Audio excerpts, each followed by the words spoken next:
রাশিয়ার president Vladimir Putin বলেছেন, ইউক্রেনে যুদ্ধবিরতি নিয়ে যুক্তরাষ্ট্রের প্রস্তাবে রাশিয়া সম্মত, তবে যুদ্ধবিরতির জন্য বেশ কিছু কঠোর শর্ত দিয়েছেন পুতিন। তিনি বলেছেন, কোন ধরনের যুদ্ধবিরতি চাওয়া হচ্ছে তা নিশ্চিত করতে হবে।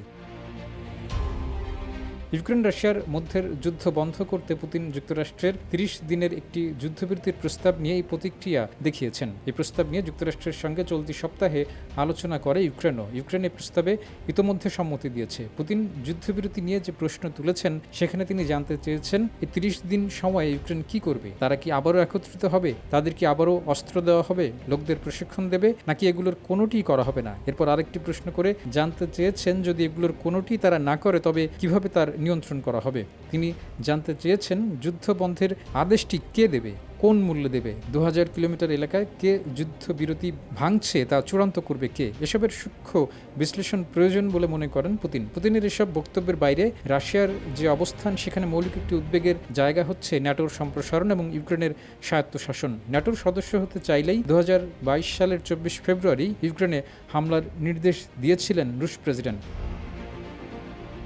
ইউক্রেনের প্রেসিডেন্ট ভলোদিমির জেলেনস্কি পুতিনের অবস্থানকে একপাক্ষিক হিসেবে মন্তব্য করে রাশিয়ার বিরুদ্ধে আরও কঠোর অবরোধ দেওয়ার আহ্বান জানিয়েছেন। ইতিমধ্যে রাশিয়ার তেল, গ্যাস এবং ব্যাংকিং সেক্টরে অবরোধ দিয়েছে যুক্তরাষ্ট্র। এই অবরোধের মধ্যে রয়েছে যুক্তরাষ্ট্রের লেনদেন ব্যবস্থা থেকে রাশিয়াকে বিচ্ছিন্ন করা, যার কারণে অন্যান্য দেশগুলোর পক্ষে রুশ তেল কেনা কঠিন হয়ে পড়বে।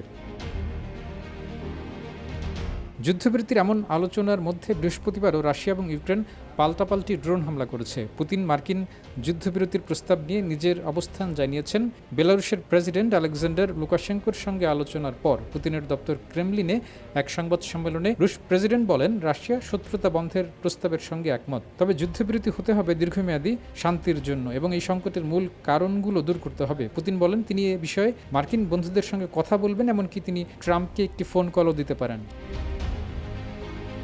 পুতিন জানান, তিনি চুক্তির পক্ষে থাকলেও কিছু ভিন্নতা রয়েছে।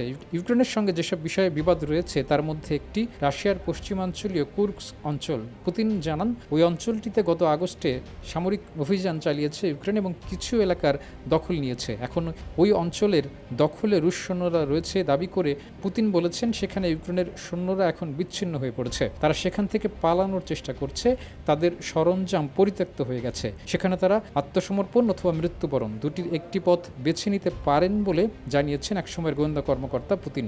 ইউক্রেনের শীর্ষ সামরিক কর্মকর্তা আলেকজান্ডার সিরস্কি যদিও জানিয়েছেন, ইউক্রেন কুর্স্ক অঞ্চলে প্রতিরক্ষামূলক অবস্থান থাকবে যতক্ষণ প্রয়োজনীয় মনে হয়। ইউক্রেনের যুদ্ধবিরতির প্রস্তাব নিয়ে পুতিনের এই বক্তব্যের পর হোয়াইট হাউসে ট্রাম্প জানিয়েছেন, তিনি মনে করেন যুদ্ধ নিয়ে রাশিয়া সঠিক সিদ্ধান্তই নেবে এবং যুদ্ধবিরতির প্রস্তাব মেনে নেবে। ওভাল অফিসে ন্যাটোর জেনারেল সেক্রেটারি মার্ক রুটের সঙ্গে বৈঠকে ট্রাম্প জানান, তিনি ইতিমধ্যে ইউক্রেনের সঙ্গে বিস্তারিত আলোচনা করেছেন। এসব আলোচনার মধ্যে ইউক্রেনের ভূখণ্ডের কতটুকু তাদের অধিকারে থাকবে এবং কতটুকুর দখল ইউক্রেন হারাবে সে বিষয়ে রয়েছে। বর্তমানে ইউক্রেনের ২০% এলাকা রাশিয়ার দখলে রয়েছে। রাশিয়ার বাহিনীতে যুদ্ধ করতে গিয়ে ৯৫,০০০-এর বেশি মানুষের মৃত্যু হয়েছে বলে নিশ্চিত করেছে ব্রিটিশ গণমাধ্যম বিবিসি। অন্যদিকে ইউক্রেন জানিয়েছে ৪৩,০০০ ইউক্রেনীয় সৈন্য যুদ্ধে প্রাণ হারিয়েছেন। রাতে একটি ভিডিও বার্তায় জেলেনস্কি জানিয়েছেন, পুতিন হয়তো যুদ্ধ বন্ধ করতে চান না। পুতিন যেসব শর্ত দিয়েছেন তার কোনোটি বাস্তবায়নযোগ্য নয়।